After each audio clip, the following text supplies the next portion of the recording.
When starting the guitar, you are going to very quickly realize that this is a challenging instrument. There is a bunch of new things you have to learn, and the pain is just, oh my god, you know what I mean. So how are we supposed to jump ahead to the intermediate stage? How do we get past this boring beginner stage with all this pain and agony? Well, I will show you with 6 key parts of the beginner stage that you will master, and then you'll jump to new heights. Also, one thing to say, we're going to intermediate playing ability. I'm not talking about the knowledge, that's a whole different story. You can learn that pretty fast because you just study it, okay? Now let's kickstart this journey off with number 1, which talks about the kind of gear you have and the price tags that are attached to them. Now, if you're a complete beginner, none of this stuff is gonna matter.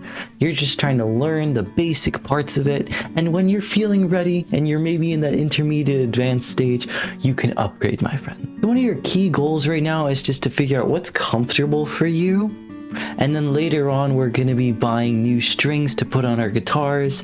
So it's like a world of difference. And these strings, 2 good brands I know are called, one is Elixir and the other is called D'Addario. Very good strings. So for example, if you're trying to play slapping on acoustics and you need these good steel strings, it's not going to be possible on some certain strings. The 6th string, the thick one, needs to be actually thick. And sometimes when it comes with a brand new guitar, it's not going to be thick. So you slap a new one on and you're able to do those new things that you want to do. And then another thing you're going to have to do is you're going to take your guitar and you're going to bring it to a luthier. And that's this person that's like the guitar expert. They're like the engineer for the guitar. So what they're going to do is you're going to ask them to fix the height of the strings, also known as the action. And once they've done this and you got it to a playable way, it's going to be a world of difference. You're going to push down the strings with less effort. It's going to be easier to do some techniques like slides, and it's just going to be such a much better feel. Wow, I said such a much. I'm so weird, man. Now we're going to jump ahead to something that is going to rid you of injury, and it's going to unlock these new ways you can play. You guessed it, we're talking about stretching, in particular your fretting hand. Warning, if you don't do this, you can get injured like arthritis or carpal tunnel or whatever. I'm not a scientist. So what you want to do, for starters, you put your hand back, you just pull on it like this, and now do that for around 10 seconds. Other side, 10 seconds, and you do the other hand. After that, you're pretty warmed up, you're fine. And then you can also do that afterwards if you're feeling really bad right there. Now, the guitar stretching, what do we do for that?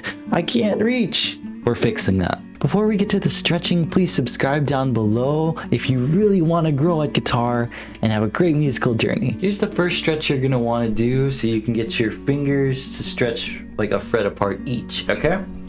So put your fingers like this, your pinkies on the 12th, ring finger on the 11th, 10th, 9th, okay? And then you put your index finger up a fret. Make sure it rings clearly with whatever you have, pick your fingers. Then you move your middle finger up a fret, see? Then you do that for the ring finger, and then the pinky. I think you get the idea, and then we go all the way up here. Okay? So that's the first stretch. So that stretching thing you just did is going to build you up to be able to do these things, where you have to stretch your fingers apart like this, fingers apart like this, and obviously this one. Or it can be for like, they're all on one string. And in this case, if you have like a 3 on one string, and your index is here, you're gonna have to put a callus on the side of your finger. Yes, you are. So you put your index on the side of it, because obviously I can't do this. My thumb's not even on the guitar. So you put it on the side and you develop that callus, you're good, my friend. Now some common stretches you're gonna build up to are here, where you have this finger there, this one here, both on the E strings. It looks crazy, and it is. The only way to build up to that is just slowly climb up the strings with your pinky until you can get there. And if you can't jump into it, that's perfectly normal. It just takes time. There's no shortcuts for this part, I'm sorry. Another common one is the stretch on the E strings as well, but you can get to 5 frets, even 6 maybe. Ooh, that's really painful. So you're gonna see those, mainly the 5 ones, and you develop it just incrementally getting more. Can you get to 3? Can you get to 4? Can you get to 5? Okay. And now, if you're experiencing fret buzz, especially on the low E, that's because it's getting too close to the fret, like the middle fret part. So you have to keep it really slow. So if I'm playing like this, and then I slide on accident, even just a little bit, it is not going to reward you. So you have to make this stay perfectly still. Okay?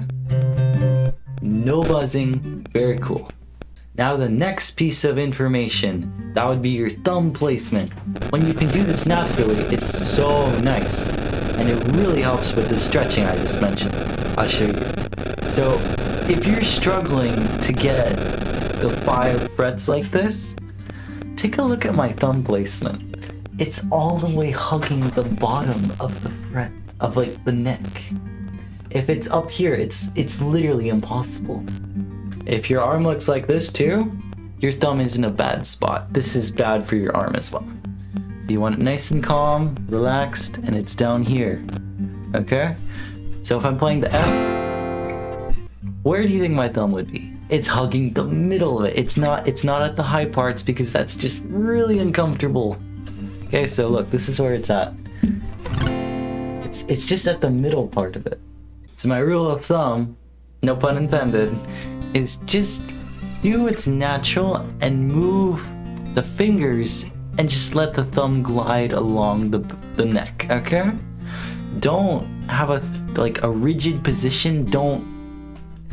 Just let the fingers guide you, okay? Now the next thing you're gonna master is how hard you're supposed to play and push down on these dang frets, alright? And I mean with the bar chord especially. Because even if you're a good player, if you don't have the endurance to play for the whole duration of the song, it's gonna be really sad. You don't want that. So we're gonna do this. Okay, let's start easy but also hard. We're starting on the F. There's a lot of tension here, not a lot of tension here. How much pressure did this take? Experiment. Not enough. Okay, you know it, but it's a different thing to go and put it into practice. A lot of people, they'll still make the mistakes.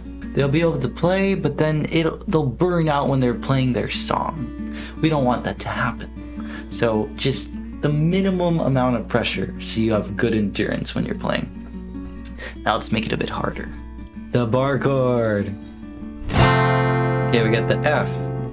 How much pressure does this actually take? And another thing with bar chords, how much pressure does it really need and on what strings?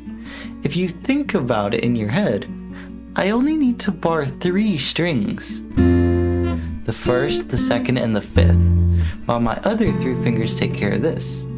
So in reality, it's pretty easy once you get the hang of it. But how much pressure does this take? Okay, that's obviously not enough. Easy.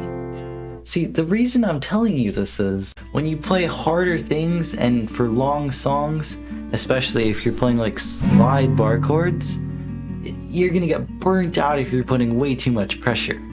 So find that Goldilocks spot for you and just play it. Also note, this is 10 times harder on acoustic. Now let's talk about one thing that has to do with knowledge, and that's tablature. You have to read the notes, and if you can get to a higher speed doing this, you can learn songs at a faster rate. One big reason, especially for myself as well, is if you stop learning the songs because you get bogged down because reading the tab is just, oh my god, so hard, you're gonna go slower progress.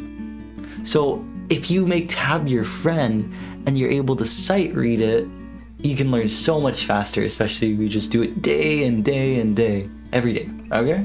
One last thing for songs, when you're playing them, especially if you're a beginner, it's not gonna sound perfect. And by perfect, I mean not at all. It's not going to sound anything like it.